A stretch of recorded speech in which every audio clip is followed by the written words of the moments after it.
いきなり荷物の重さがのしかかってくる。頑張れ。うわー、めっちゃ綺麗。今からキャンプへ行くんです。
髪だいぶ伸びたな。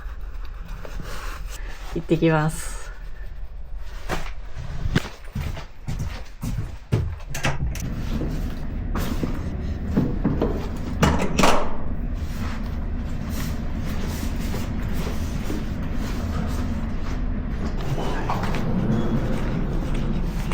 いい天気やな、今日は。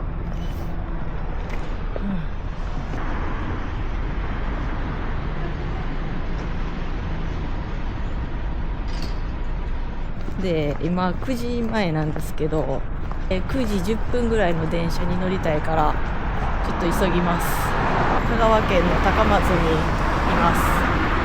高松、昨日の夜が高松に前乗りしてて、今日がキャンプです。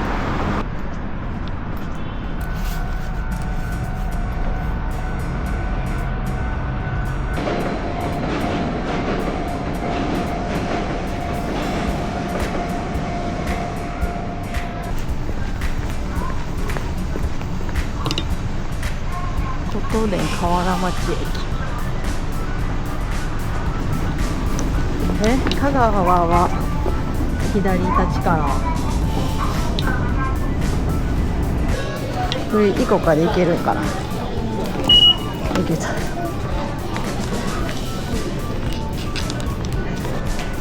ラッシュの時間超えてるからそんなに混んでない。なんか可愛い電車。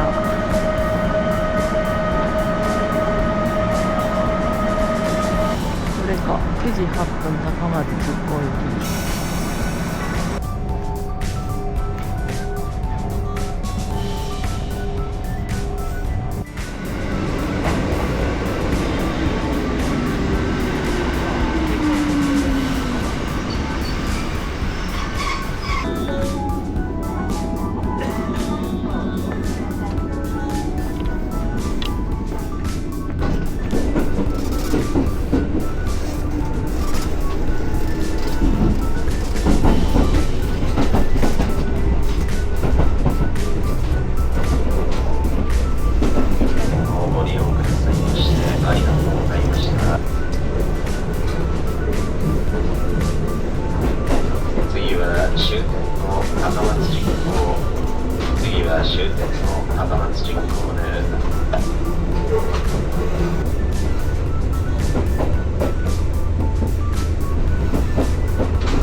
フェリー乗り場の方へ行きます。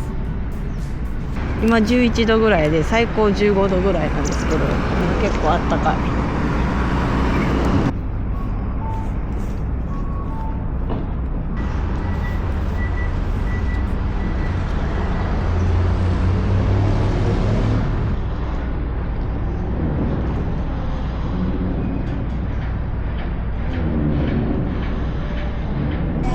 ケット買えました。片道1400円。船にずっと乗りたくって、ようやく乗れるから嬉しいな。なん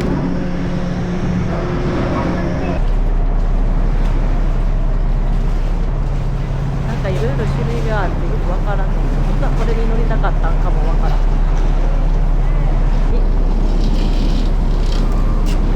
ありがとうございます。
小豆島へ着きました。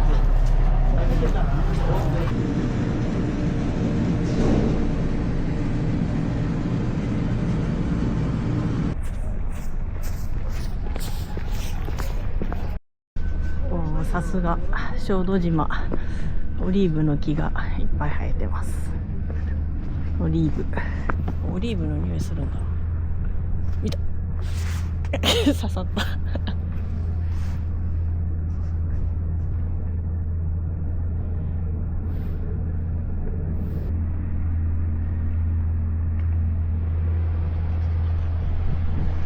さっきのフェリー乗り場隣の観光センターに行ってみます。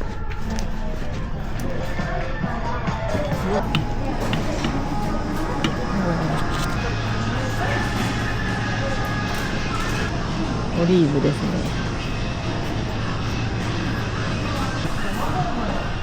で、オリーブの芝小豆島ってそうめんも有名なのな。乳麺、今日の夜乳麺食べようか。昔もらったお土産でオリーブのチョコもらったけど、これやったかな。めっちゃ美味しいと思ったな。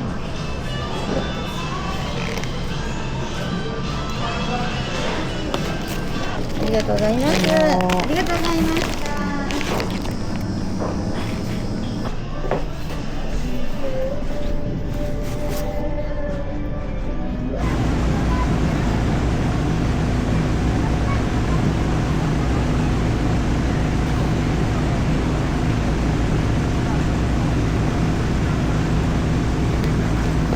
ここから10分ぐらいの大峰うどん屋さん。やっぱ香川といえば讃岐うどんなので、うどんを食べに行きます。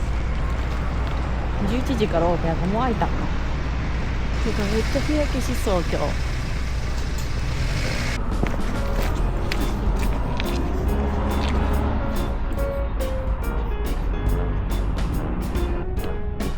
めっちゃごま油の匂いする角谷製油、この有名なごま油のメーカーがあるところなんですよ。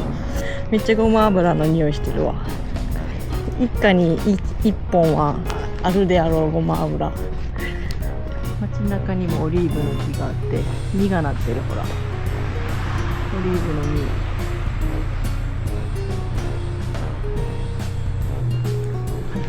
実。小豆島の人口は25,000人ぐらい。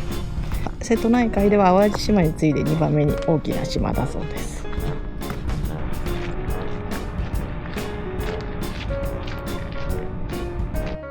もしかしてあそこがごま油の匂いする。めっちゃごま油近づいてきたもん。やっぱ讃岐うどん、ここや。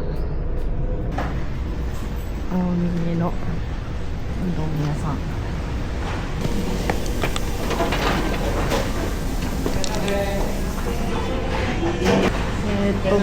ぶっかけうどん。ぶっかけうどん。あったかいお出汁だから。はい、もう。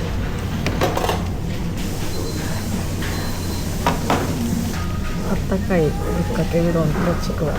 なんかちょっと寂しい感じになったな。お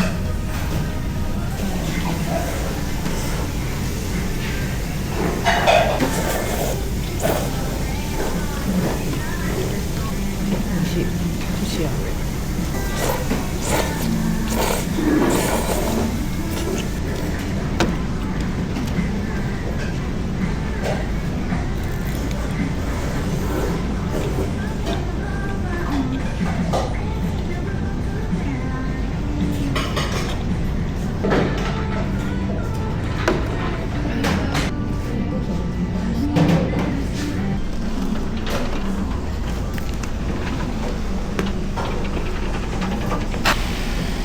あっという間に食べた。いや、なんか一玉やったらちょっと足らんかったかも。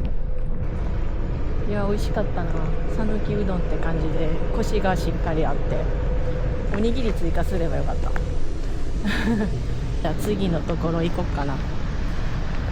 うどん屋さんから25分ぐらい歩いてこの辺りに行きます。迷路の町って言われてる町があったりとか、まあ、お寺があったりとか歩いていこうと思います。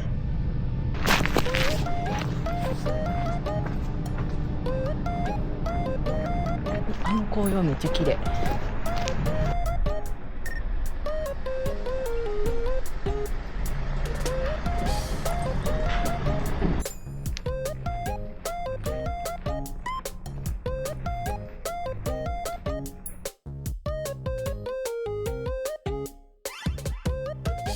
見て、ほらほらほらほらほらほら、すごいすごい、波来る、波。いい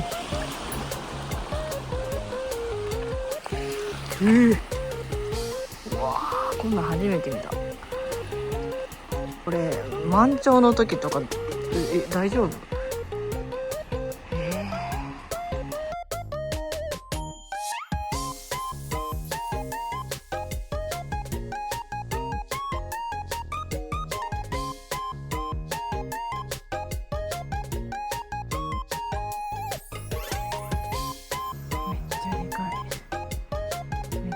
分担みたいなのとか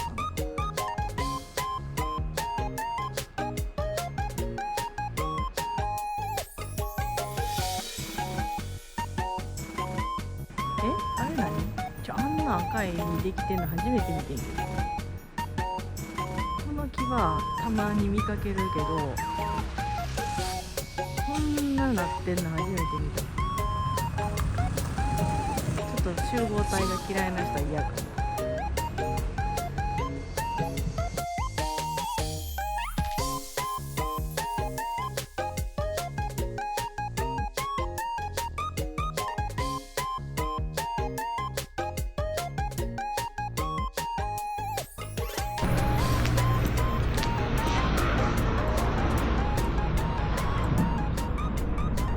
この細い道を進んで、こっち？どっちやろ？この細い道行きたくなるけど、こっちや。迷路の町って書かれるぐらいやから、この細い道がずっと続いてんねやろな。ごま油の匂いしてるわ。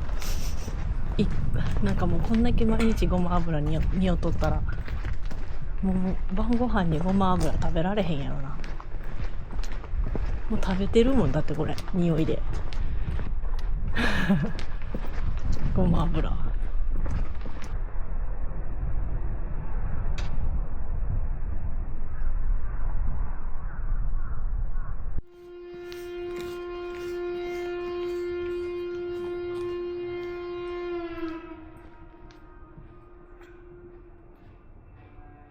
こんにちは。今からキャンプへ行くんです。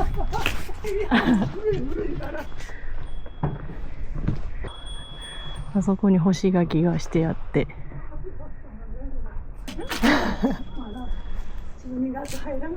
あ、干したばっかりなんですか、まだ。あ、そうなんですか。ああ。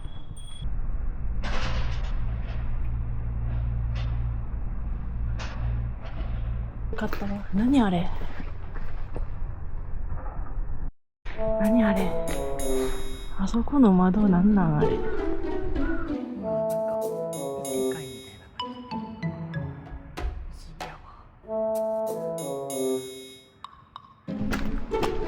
大阪城の残石。これがそうなのかな。大阪城の石って小豆島から持ってきたのかな。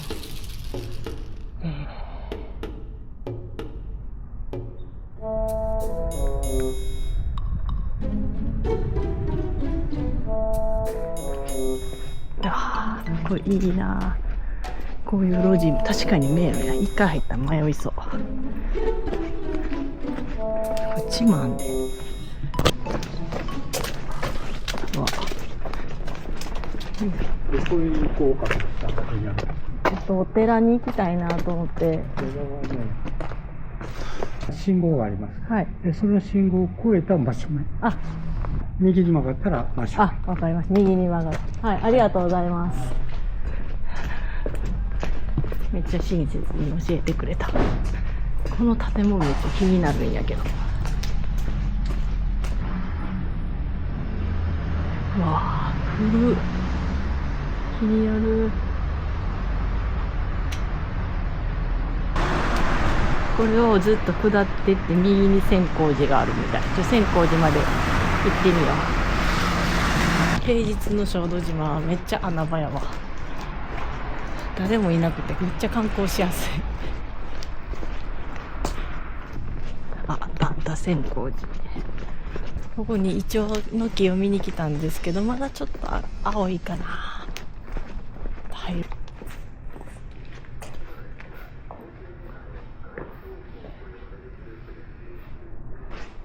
おー、これがイチョウの木か。まだもうちょっとやな。でもめっちゃ綺麗。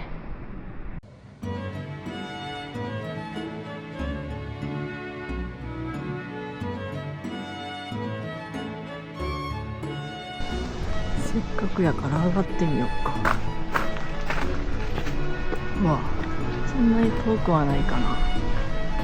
やっぱ四国って言ったら霊場巡りが有名じゃないですか。88カ所やったっけ。ここは58番目の霊場なんですよね。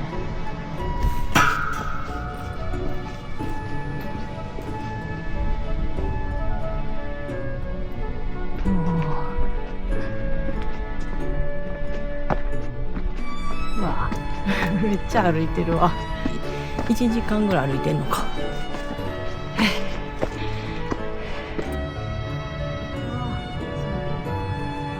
いい景色や。すごい。いやー、これちょっとカメラで見たらいまいちやねんけど、ほらあそこに海が見える。瀬戸内海かな。小豆島の街並みが見えます。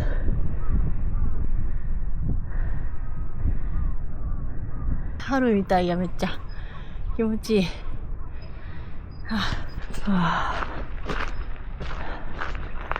ちょっと読まれへんねんけど、なんとかのと次の霊場とか書いてあんねん。知らんかった。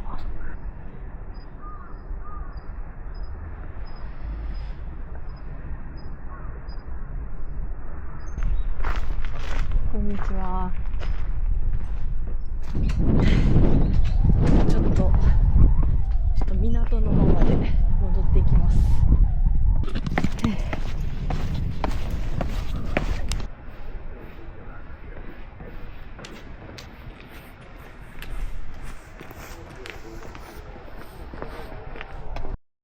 さあさあ、だいぶ海の方まで戻ってきました。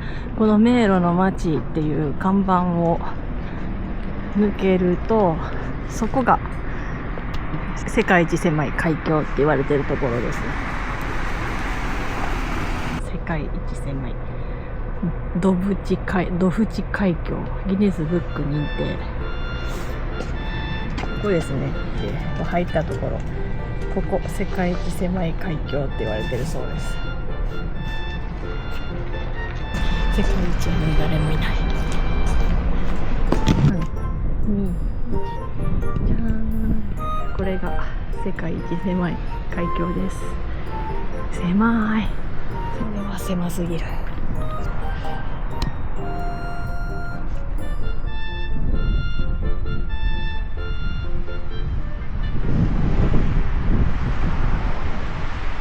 小豆島で見たかったところは達成したので、いや、あとあれや、大事なエンジェルロードも見なあかんねやった。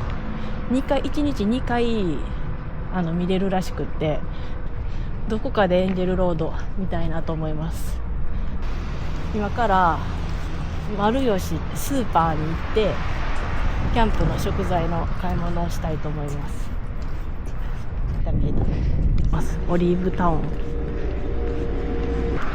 誰も歩いてけえへんやろな。なんか遠いもん、スーパーまで。なんか地元の食材とか買えたらいいな。瀬戸内海やから魚とか買えたらいいねんけど。センタ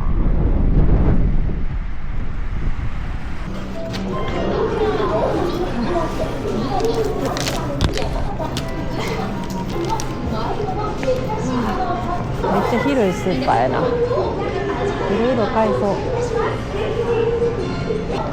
柿もあるな。安いな。香川の柿、さすが安い。2個で258円で買える。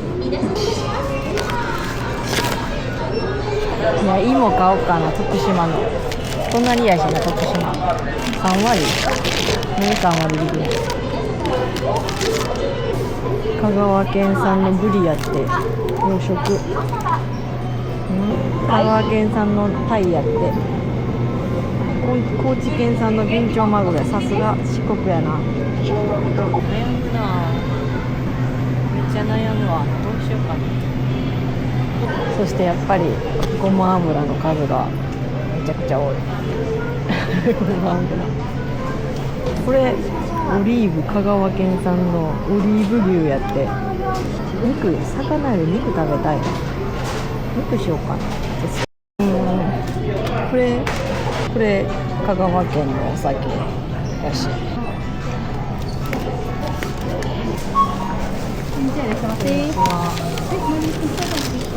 あ、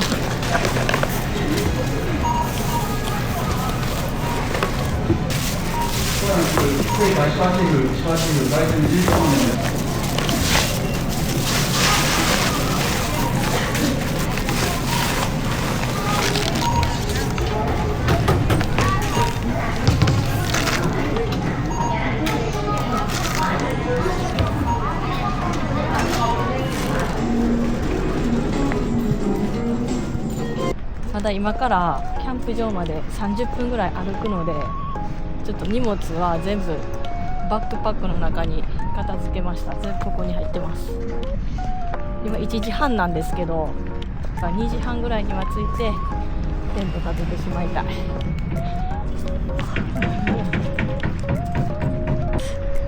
結構変な形の山多いよな。頂上の方結構岩肌見えてるもんな。変わった山が多い。よいしょ。でも街歩きめっちゃ楽しいわ。めっちゃ気候が良くって気持ちよくてキャンプ日和やわ。いい日に来たわ。いや、キャンプ場も楽しみ。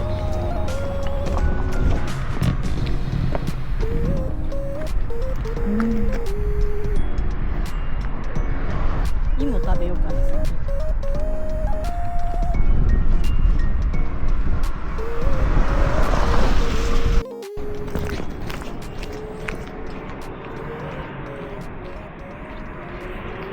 富岡八幡神社に寄ろうかなと思ってます。ちょっと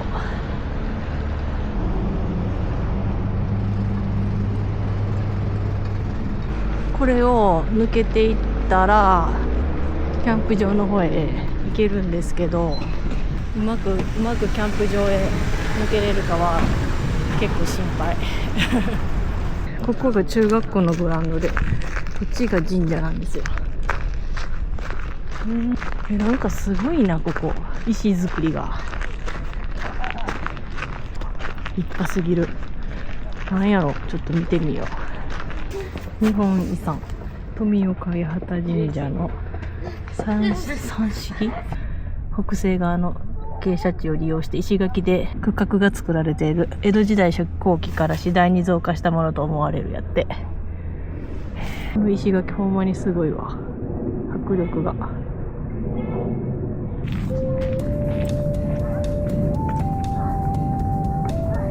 足疲れ果てるやつや、キャンプ場行く前に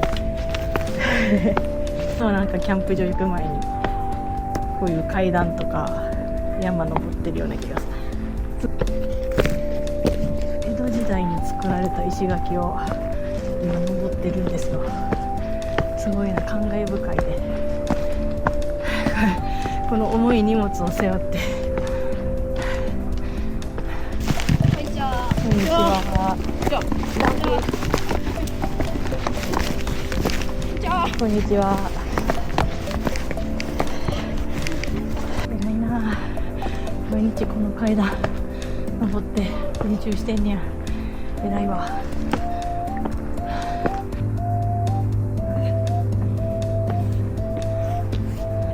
うわ、これ大丈夫？いける？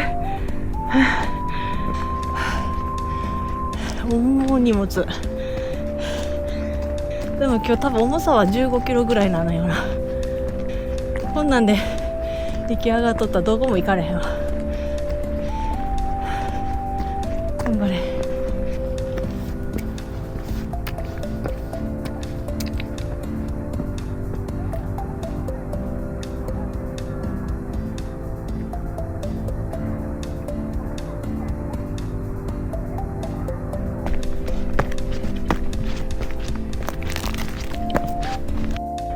あとちょっと藤岡山。景色めっちゃいいんかな。うわー、めっちゃ綺麗。やばー。うわー、じゃー、やばい、天国。めっちゃ綺麗。多分あそこエンジェルロードのはずなんですけど、全然見えてないな、砂。あれまだかな。おかしいな。綺麗やな、瀬戸内海。うわ、これは登ってくる価値ある。うわ、綺麗やな。最高や。神様が迎えてくれてる。来てよかった。最高や。楽しい。やっぱりキャンプ旅ってめっちゃ楽しいな。久しぶりやけど。さあ行くか。じゃあ最後にここを頑張って登って山を下っていくよ。頑張るぞ。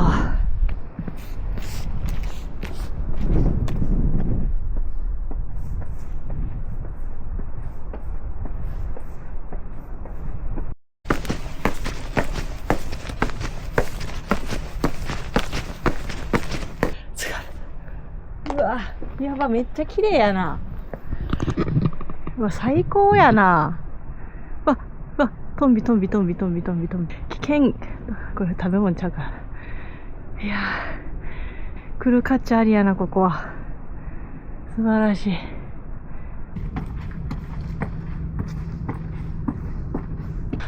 おぉ、ここか。せっかくやから挨拶していくか。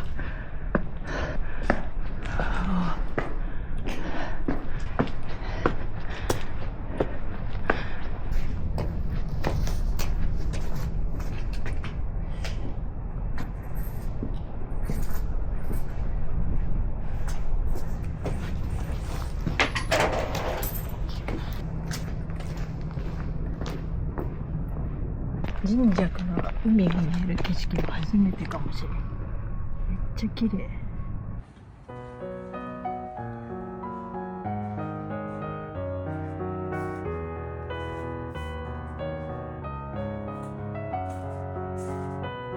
よしよし、じゃあ今からキャンプ場へ向かっていきます。ここを下っていくとキャンプ場へ行けるはずです。今2時6分やから1時半から出発したからもうすぐ40分歩いてるわ。今日はめっちゃ歩いたな。しかしよく眠れそう。9時ぐらいにはパパって寝よう。わ、綺麗な道やな、ここも。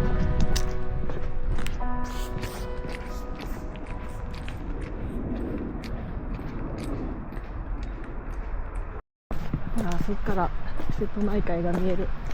めっちゃ綺麗。ここに富岡古墳群、この山一帯を富岡といって原田宮を祀ってあるが、古墳が群集している史跡でもあるやって。そうなんや。すごいな、この坂。綺麗やわ。海が見える。紅葉も綺麗やしな。疲れた。めっちゃ歩いて疲れた。ちょっと大通りへ出てきました。いや、キャンプ場はこのマリンリゾート小豆島っていうところなんですけど、もうちょい頑張れ。これ公園、あった見つけた。キャンプ場来ました。めっちゃ道路沿いや。ここ、うわ、誰もいい日、貸し切り最高。う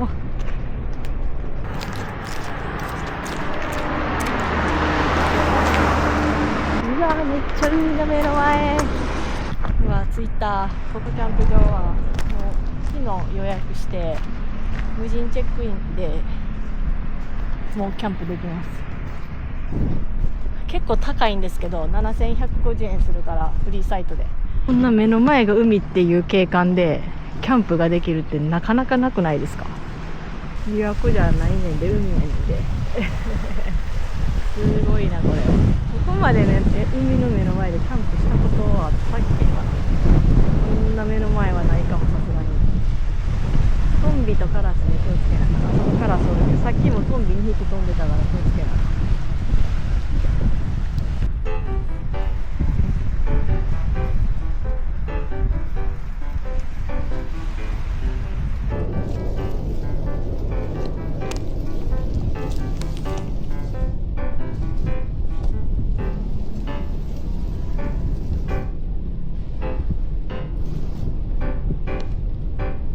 2時半やからもうサクッとテント立てます。5時には暗くなるから。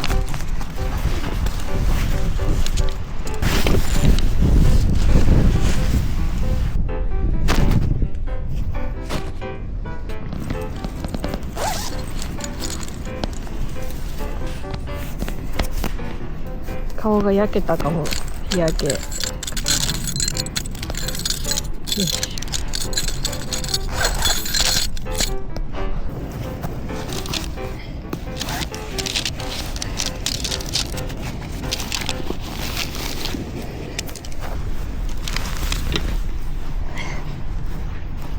久しぶりにバンドッツのテント。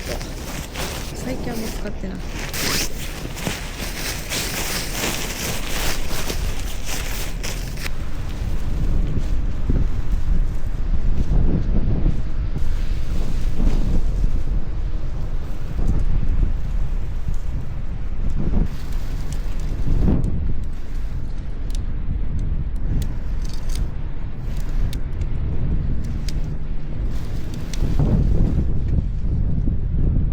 で、これここに入れ込んでるんやったわ。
当は昨日来たかったんですけど、爆風すぎて風速5、6メートルみたいになってて、さすがにそれは無理やなと思って今日に変えたんですよ。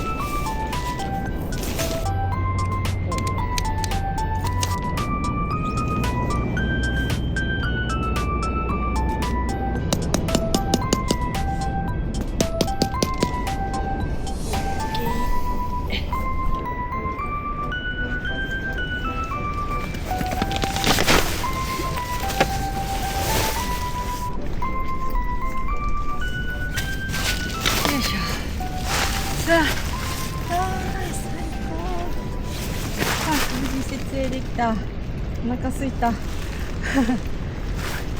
芋食べようかな、とりあえず。よかった。お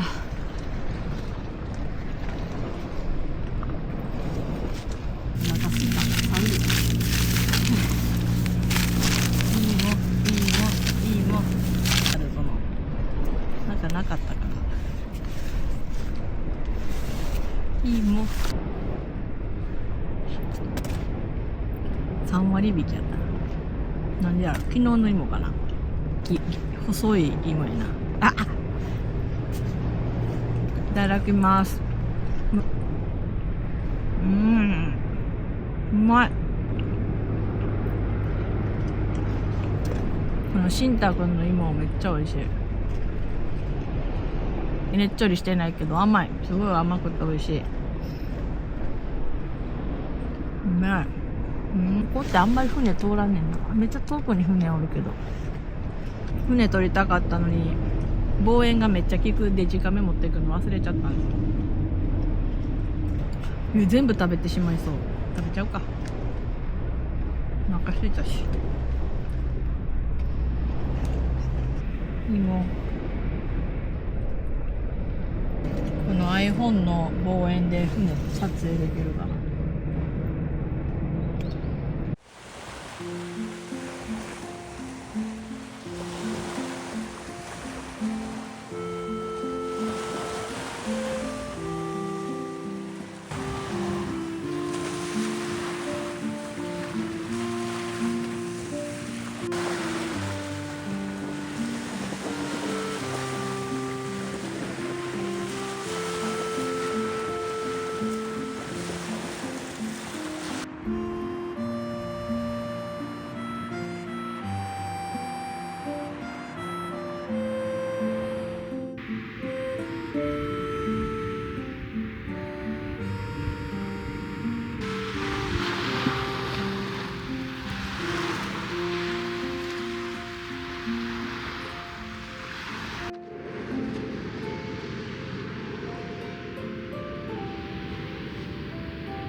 とりあえずこの中にこのダウンを羽織ります。寒い。よし。今の時期はだいぶ虫おらんから引きこもりキャンプできるかも。海目の前やけどせっかく。調理は外でやるけどテントにこもってご飯食べようかな今日。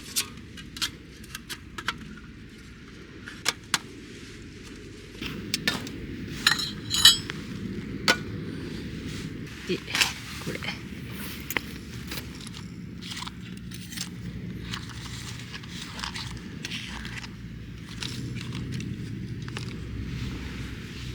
温度何度やろ。ちょっと測ってみよう。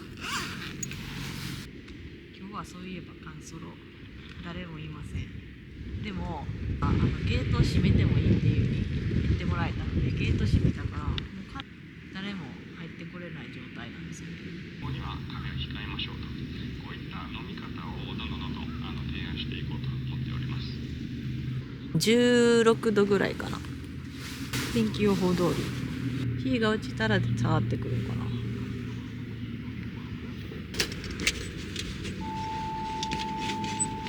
時になりまし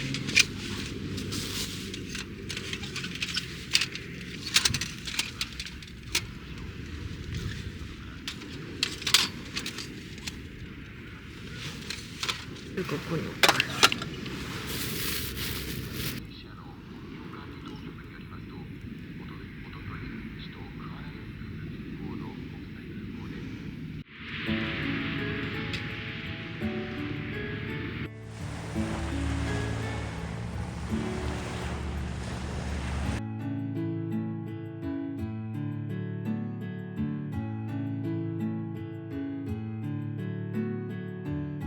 あそこがエンジェルロードエリアなんですよね。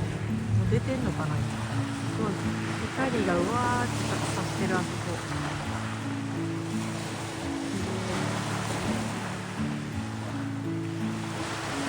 もうちょっと薄暗くなってきた。今日はこんな感じでセッティングしてきました。このダイソーのステンレスシェラカップ100ぐらい入れて、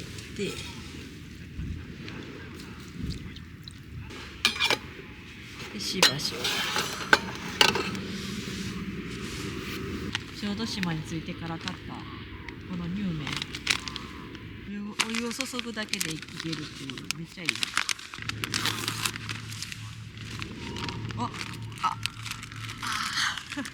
でかーなんかちっちゃいのが3つぐらい入ってるんやと思ってた。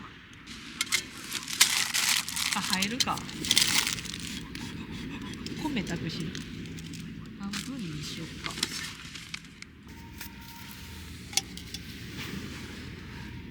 このロゴスの炭、高さ全然足らんな。どうしようかな。こ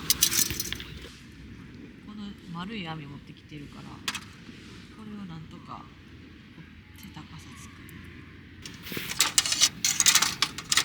る。こうしてこれの上になんとかなったか。これで網を乗せる。やな。硬いんよな。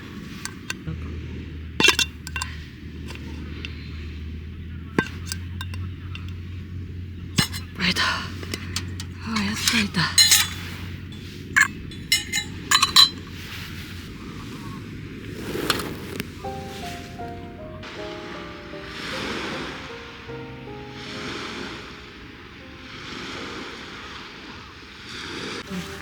米は燃料で。こ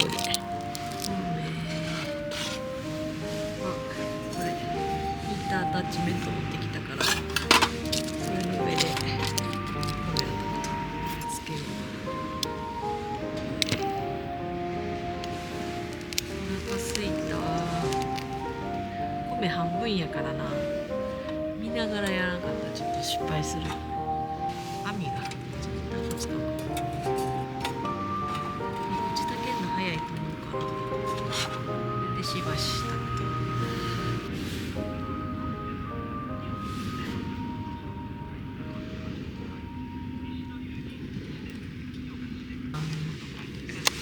さっき買った香川県産のオリーブ牛3割引き。よく焼けるようにちょっとかなり線を入れると、蓋開いた急に。びっくりびっくり。押さえとかんかったらこれをお酒をのせて炊き上がるの早そう。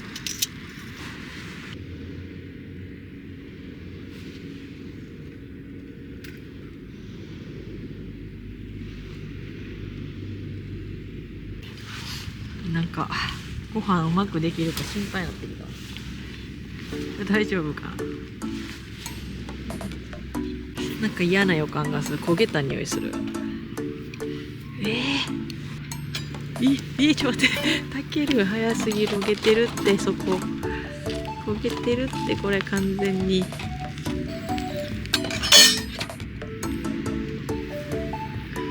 火させるから、こうすればつくやろ。だいぶ火安定したからお肉焼こう。第1弾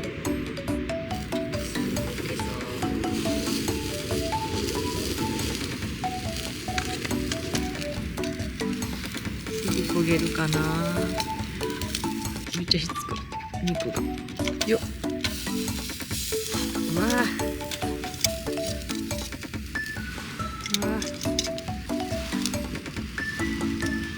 あじゃあ乳麺もやるか。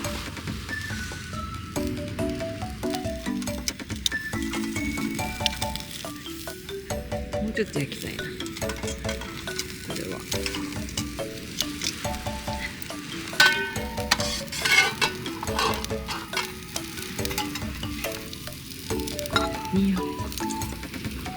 こんくらい。よし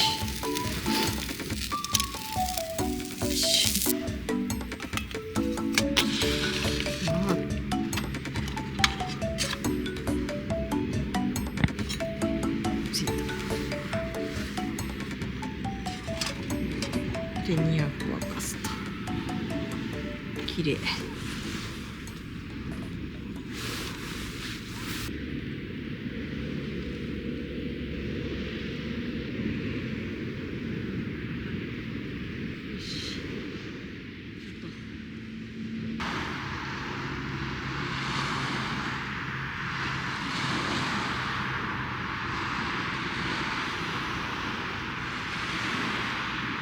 結構場内明るいですね。電気ついてるからよかった。真っ暗じゃなくて。うわこれ焼きすぎや。明らかカチカチになっちゃってる。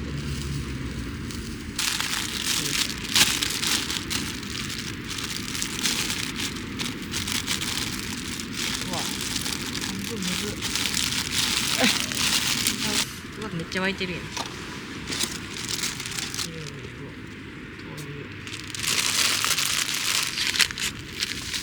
加減が難しそう。あっという間に完成やな。これ早っ。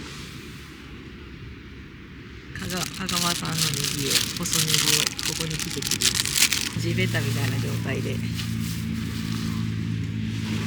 そうめんに入れたい。ネギを入れてよいしょ。よし、一旦このネギを。そうめんが沸きすぎ。うわちょっと待って、大変なことになってるよ。多分できてるから引き上げる。熱い。こっちは消します。はい、よし、一旦戻すとネギを焼こうかな。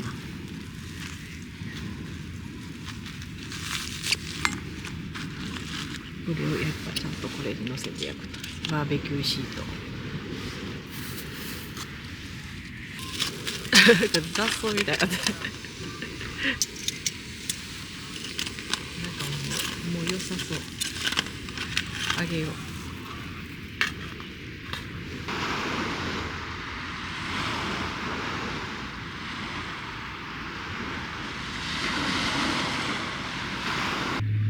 香川県産の乳麺とオリーブ牛といただきます。乳麺がこれ汁が大変なことになっちゃった。乳麺わっうまっ。全然大丈夫。伸びてない。めっ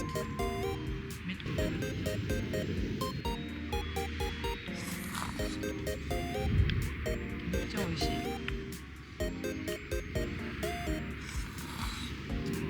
ビーフ牛、ステーキのタレにつけていただきます。うまっ、柔らかっ。何これ。オ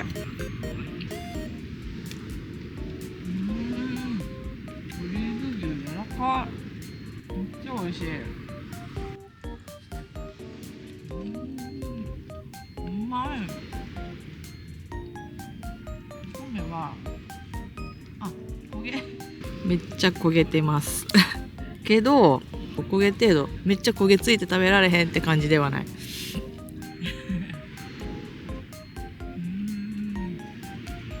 けます。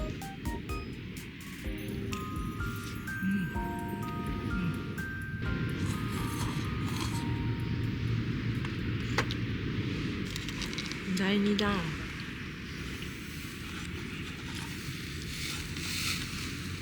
いってらっしゃい。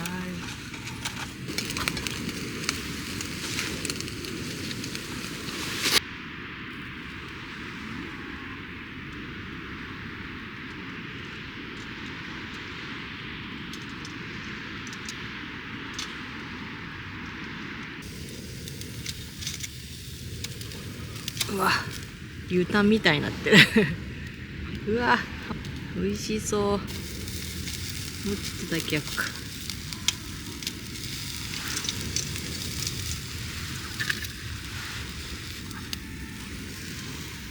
縮まるからな、ネギは。よ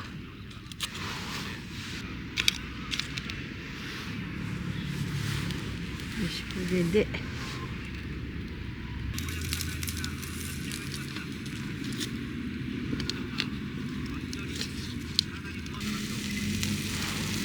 つけて、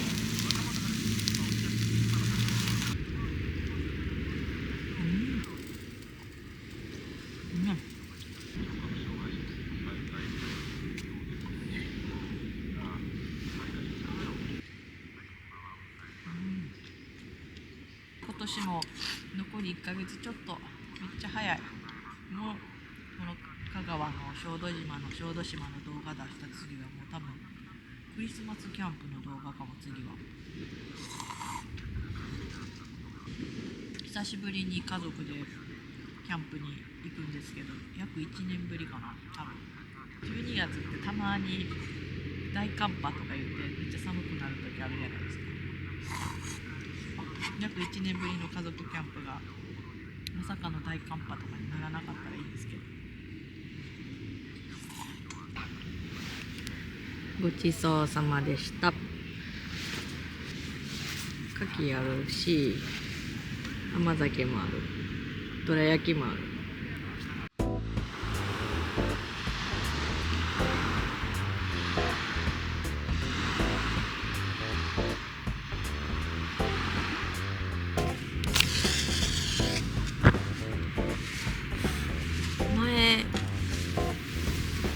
この前島ヶ原行った時めっちゃ夜露がすごかったけど、今日は全然やな。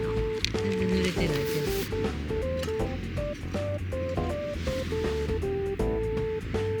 甘酒を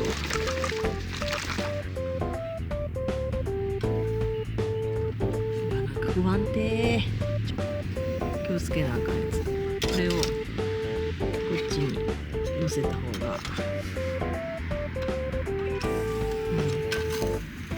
だいぶマシ。も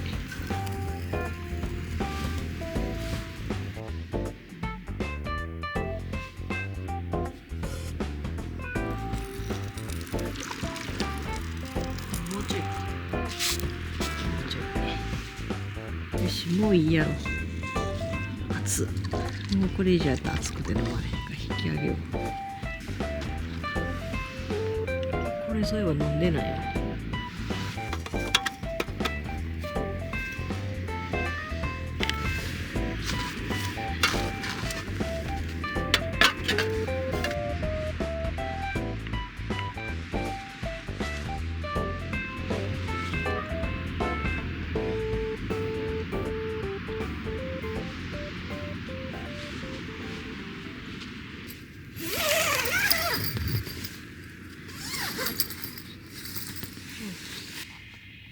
よかった。オリーブチョコレートちょっと食べてみる。生姜入り甘酒いただきます。今日はもうこれがお酒代わり。乾杯。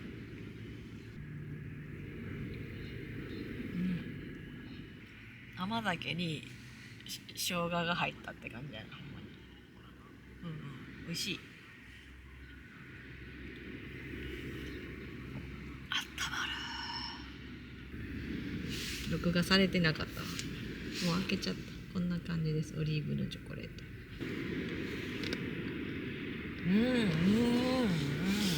うまっ。ミルクチョコレートみたいな。これうまっ。これめっちゃ美味しい。やっぱ明日もう一個買って帰ろう。チョコレート好きのお母さんに置いとこうかなと思ったけど、これ無理やわ。食べちゃうわ。無理。オリーブのチョコレート美味しすぎる。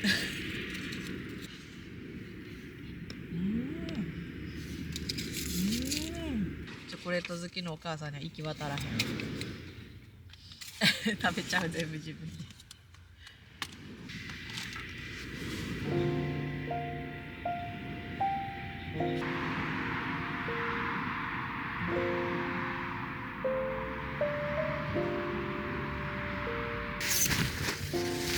地面が今芝みたいになってるからそんなに硬くないんですよ。こう夜になると車の通る音がなんか目立つかも。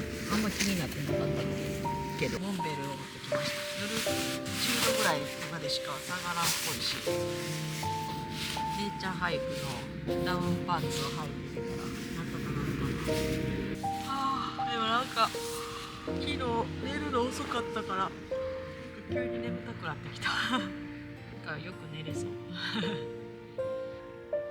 7時には起きなあかんな。おやすみなさい。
昨日9時ぐらいにはもう出て、1回3時ぐらいに目覚めたんですけど、そっから2度寝してよく寝れた。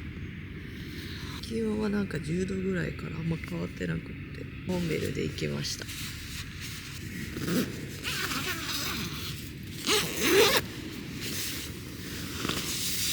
イチャーハイクの地面。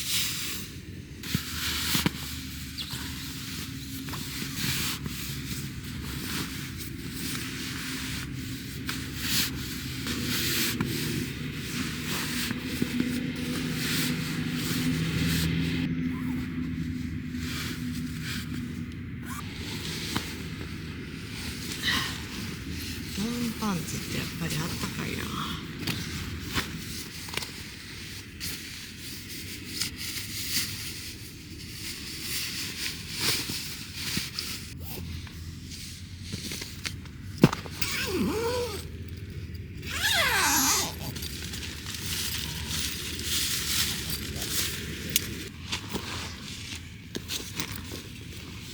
この靴だいぶボロくなってきた。そういえばこの靴下、こういうところ、ここになんか締め付けがあって、ここすごい歩きやすいんです。足の裏を痛くならないです。こうやって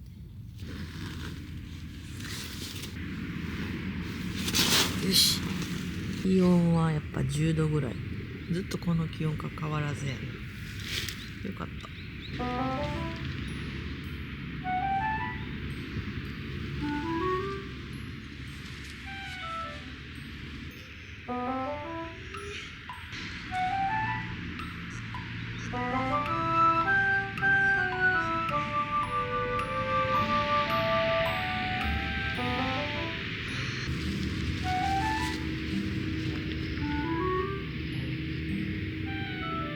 わ、エンジェルロード見えてる。ほらほら、エンジェルロード人歩いてる。あ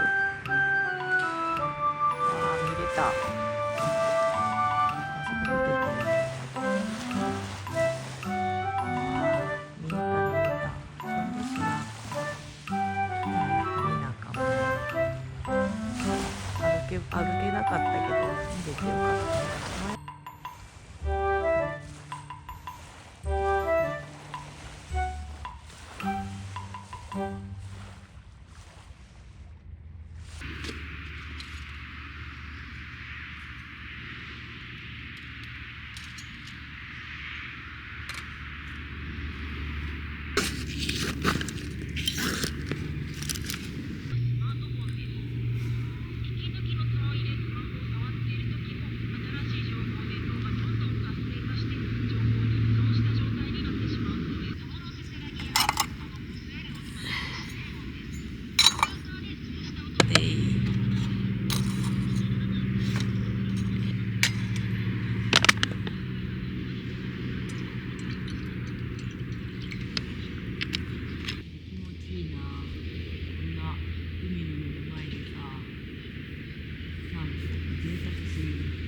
ゆず味の緑茶、鹿児島行ったやつ今年。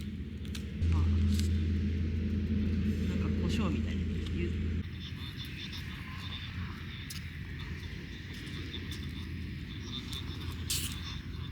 うわ、落ちそう。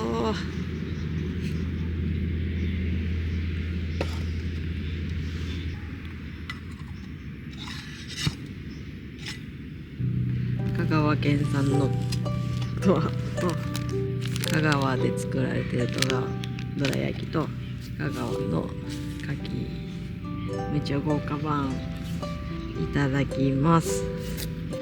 トンビがおるから危険なんよな、いろいろ。すごいいい感じ。種入ってんねん。種入ってなさそう。あそこ怪しいね。あっちの木絶対おるね。なんか尖ってるものがトンビに見える。あかんかった。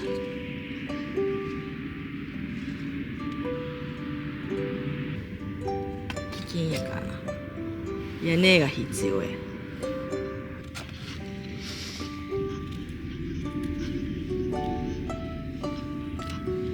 柿だけはあんまり値段が変わらんから買いやすい。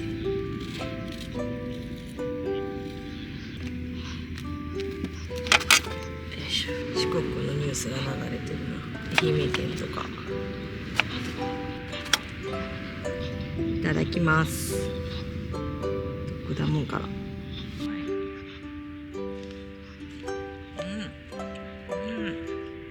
て美味しい。めっちゃ甘いこれ。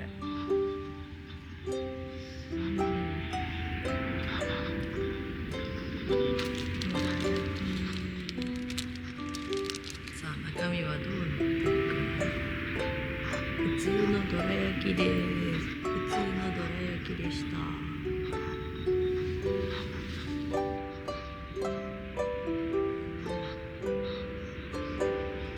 おいしい。おお、緑茶に柚子が入ってるわ。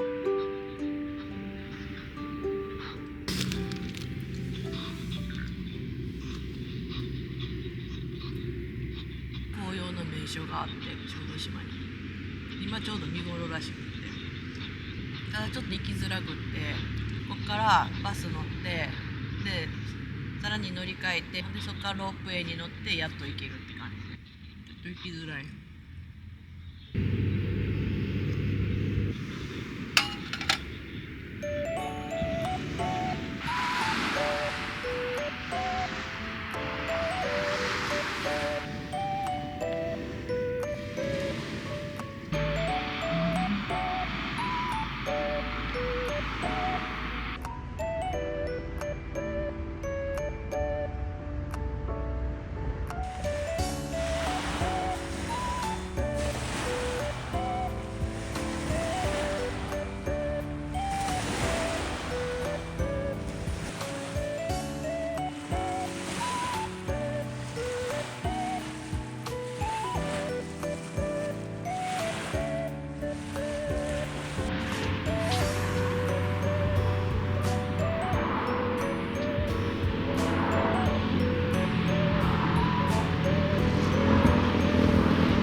お尻が濡れた。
昨日食べたオリーブ牛めっちゃ美味しかったわ。あれ柔らかかったな。うまみもすごいあったし。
小豆島で有名な紅葉の名所に行こうかなと思ってます。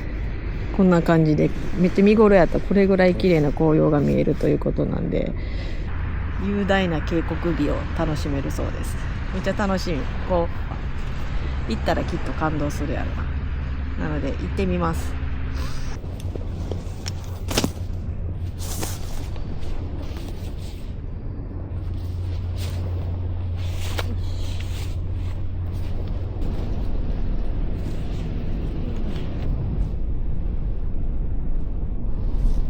小豆島に来る前どこ行くかめっちゃ悩んでて、島に渡ってキャンプに行きたいなって最近思ってたから、キャンプできてよかったです。やっぱり島旅めっちゃ好きやなと思いました。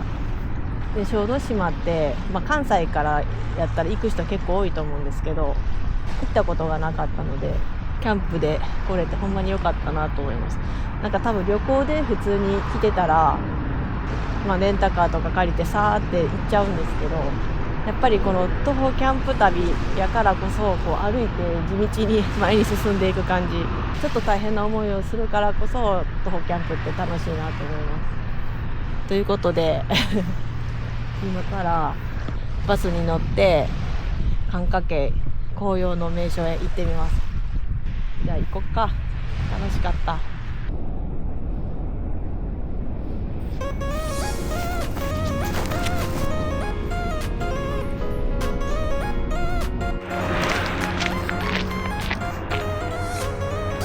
さあさあバス停へ向かいます。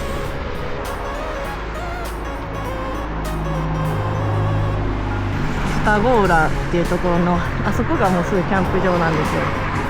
酒田線の9時51分乗って日下部港かの名前、そこまで行きます。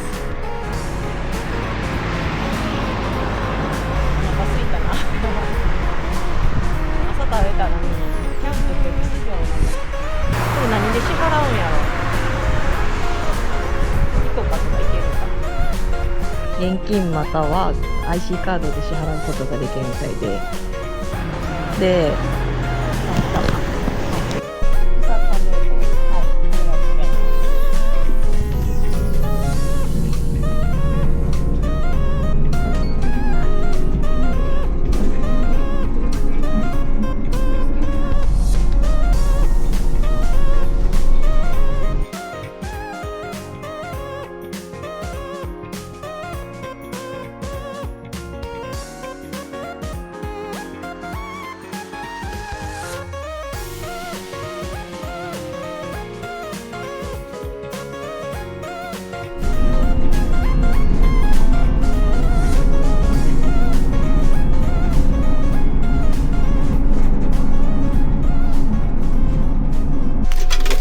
やってみます。ありがとうございます。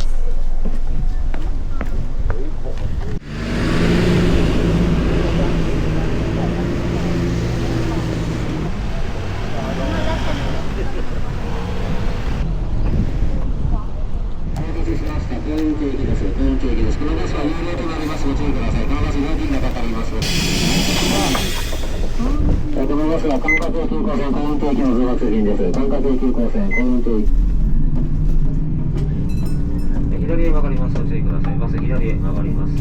ご乗車ありがとうございます。この車は寒霞通り幸運亭行き寒霞渓急行線でございます。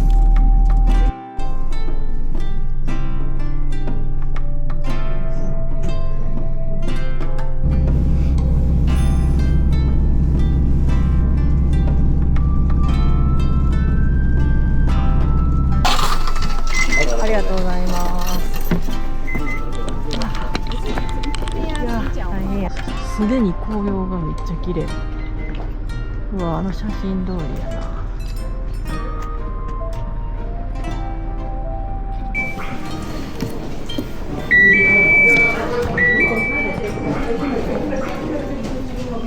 っぱ標高がちょっと高いから若干涼しい。てかちょっと曇ってるからかな。本日お休みください。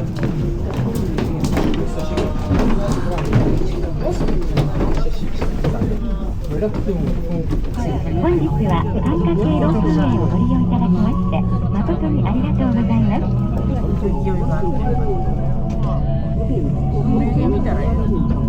お比嘉城は標高817メートルで感化系の東側に連なる南北朝時代の沖縄跡がございます。ここ感化系は2500万年以前は火山でございました。噴火により火山の岩石が長い流れと四季の雨や風にさらされてできましたのがこの渓谷美で、谷あいはいくつにも分かれ、樹生した海辺をはじめ数知れない草木が四季それぞれの色合いに染めます。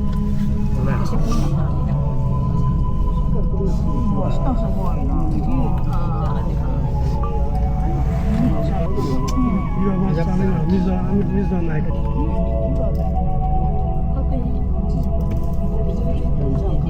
日本三大渓谷美と称されています。9.3兆円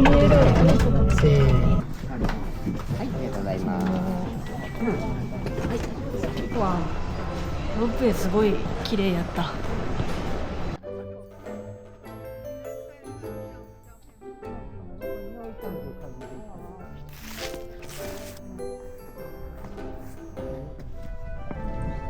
めっちゃ綺麗。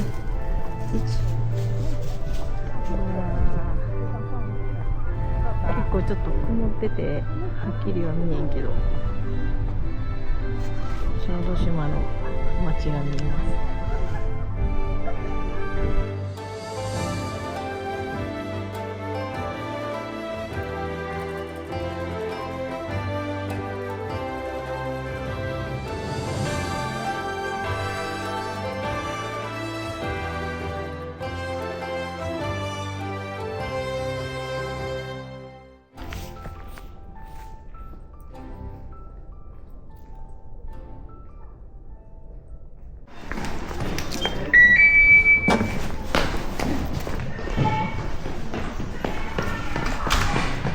本日はようこそお越しくださいまして誠にありがとうございます。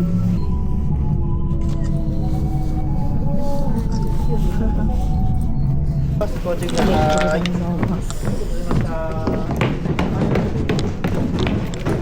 バス停へ向かいます。バス乗り場。今11時半。あ、行ったばっかり。マジか。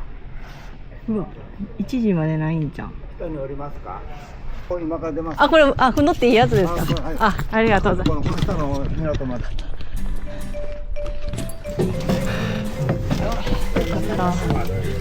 かっ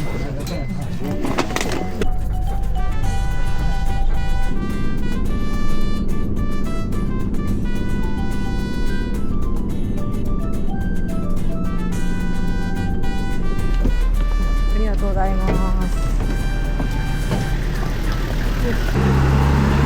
これか、12時16分のバスにあと30分ぐらいあるからどうしようかな。さっきの無料バス乗れてなかったらちょっと大変なことになってた。たまたま乗せてもらえたからよかった。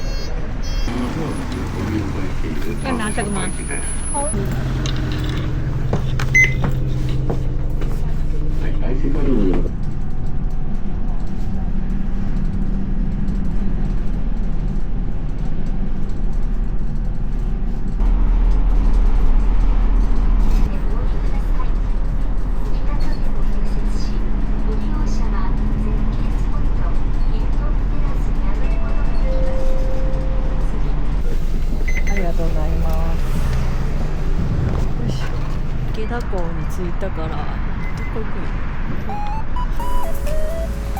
何時？12時半やから1時のフェリーに乗って高松に戻ってきたいのでチケット買います。多分買えるはず。この池田港の高松まで。片道ですか？はい。はい、車こちらですね。300円のお返しです。はい、ありがとうございます。オリーブのチョコあったわ。大と小買っていくか。